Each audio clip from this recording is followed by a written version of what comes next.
So here's a speed painting or sample of one of the projects I worked on. So in the book, here's a book right here. I'm Compassionate. Are You? I did a design in the book. One of the designs I really liked the original sculpt before I painted it. Here's the dad. Right. So this is the one that I worked on for this speed through. It's really fun. It was exciting. It was one of the processes that really stood out that I really enjoyed doing, and so I repeated over and over and over again throughout the book and other books. I just recorded it. We're doing a speed through, and it should be fairly simple to understand if you understand illustration. So I want to make a couple brush adjustments. I'll show you guys that later on in the tutorial speed through, and hopefully it makes enough sense. If you have questions about things that I've done, leave me a message, right? Reply a message, a comment, and then I'll answer it. And if I need to do like a full breakdown, I could do a full breakdown and go from the hair to the face to the skin to the shoes. But if you understand illustration, you'll probably get most of it. It's okay if you don't. Just let me know. I'll be more than happy to do a full breakdown because I have to get some stuff done anyway. So why not add that to the list as far as tutorials? That's it. So let's get started. Okay, so here's how I start off, right? You have my 3D sculpt, or it could be a drawing. It doesn't matter. Remember, don't think, oh, I have to do this in 3D. You don't. You can totally do it in 2D. It could be a sketch. It could be anything. All you need is a skeleton to start from. And then you take that skeleton and you break it up in Photoshop and try to pose it by simply, ripping things apart and saving them as different smart objects, then rotating those smart objects, or even if they're just regular layers. Once you get them in position and it's a good pose and you're happy with the pose, then you can start your sculpting and painting. So we'll jump ahead past the pose point and we'll get right into the painting. Okay, so here's a breakdown. So my model is already broken into pieces.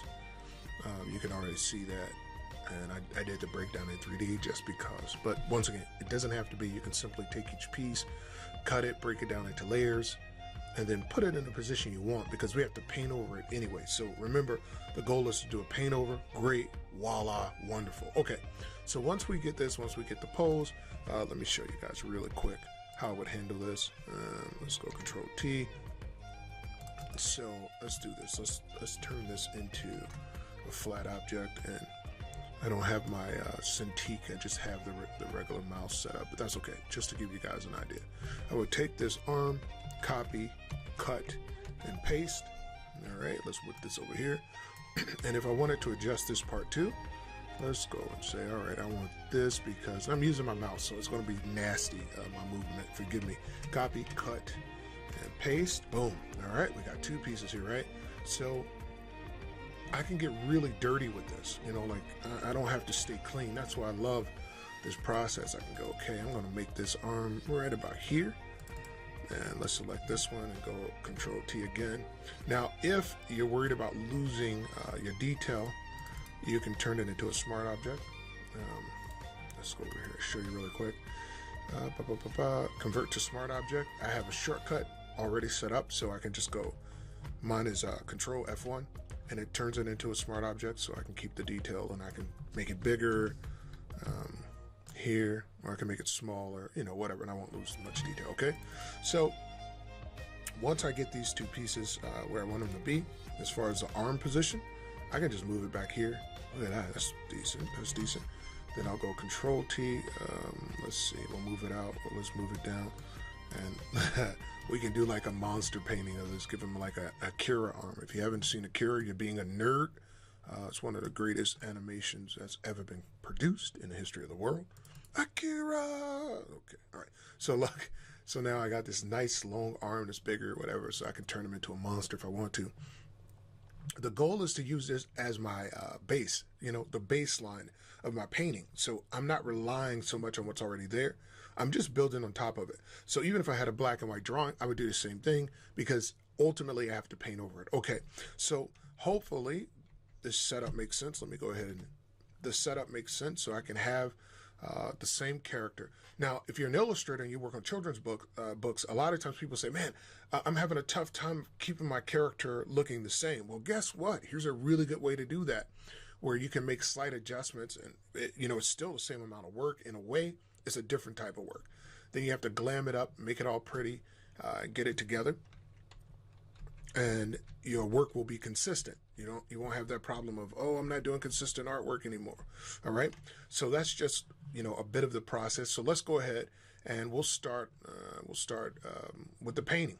Hold up, I lied, players. We got to do some things first. Let's go over here. Hop in Photoshop. Okay, so I just have a basic brush, but let me show you my brush settings really quick. Any brush that has any type of texture you can use for this, okay? So let me show you. I'm going to throw it down and we'll zoom in really quick. Zoop. All right, so see I have a nice texture there. I'm going to use that to my advantage, all right? So let's go back to my brush. And what I'm going to do is make sure it's a decent size. I still have it tapered. I'm going to break up the spacing. There's a couple ways we can do it. If we drop down, so I'm in my brush settings in Photoshop. If you don't know how to get there, you can go to filter. Actually, let's go over here. It's been so long. We can go to Windows. There we go. And you can click brush settings to get a pop-up. Or brushes if you want to go into your brushes directly. All right. So I want to adjust the spacing, which if you notice, let me show you how it works here. It gives me even more spacing in between. So if I pull it back, it's nice and smooth like liquid paint, right? So this is a no-no. I don't want that for texturing. All right, for kind of creating like a nice gritty texture. This, is too much. That's a no-no too. What I want is right here. I want to get a nice blend so it looks like this. All right, that's the goal. Check mark. All right, something similar to that. And you'll be able to figure it out. You can grab any brush that'll create something like a texture. So let's grab this brush and just grab a random one. That'll work too. That'll work really well. As a matter of fact, before I started using the circle, I used to use this brush, and I might have made this one. I'm not sure, or I might have gotten it from another art kit, but just enough. I want to break it down. Now, another thing you can do too is you go to the scattering here and check it. Let's turn the scattering down because it's pretty high, right? And this will also give me. Let me go ahead and make a new layer so we can fill. All right, and we'll make a layer on top of that so we won't have that problem again. All right, so this will be very similar, except that's too close. So let's undo. All right, let's go to our brush settings. Let's make some adjustments. Scatter. That gives me a little bit more of a breakup. So if I go back to my brush tip shape, I want to break this up even more. Now, that's okay, right? That's good for texture, but it's still too uniform. There's a couple things I could do to break that up too. So we're going to go back into our shape dynamics. We can adjust the size jitter, which will give us a little bit of randomness, but there's a couple other things we can do that will help me out more. So if I go to scattering, I can go pen pressure, and that'll give me more of a scatter. So start off light, and I press down, light. You see I get a little bit of variance, which is a really helpful tool for what we're trying to do, right? Because we want to create, later on we're going to create textures. So let's go back here. And I can go and play with these guys and add different brushes. I won't get into this because this isn't a brush tutorial per se, but just giving you an idea of what I'm going to do. So I'm going to go back here, and I'm going to use this one. That circle style I really like.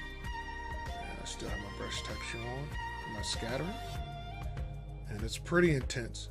So I'm going to have to even turn it down. So my opacity, I'm going to bring it down somewhere around there. That's 20 and 15 or something like that. And I'll make my brush bigger. And this way, I get to build up on my texture. So when I paint, this is what I'm doing with different colors. And so I get that gritty, not so digital painting technique, right? So as a former airbrush artist, I came in and I thought about it like airbrushing. Now, I think about it like painting textures and giving a gritty feel and stopping my work from looking very, very, very digital. It depends on what you want to do and what your style is, but that works for me. So we're ready to rock and roll. Let's get back to it.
All right, so that's pretty much it in a nutshell. Hopefully you learned something. This is helpful.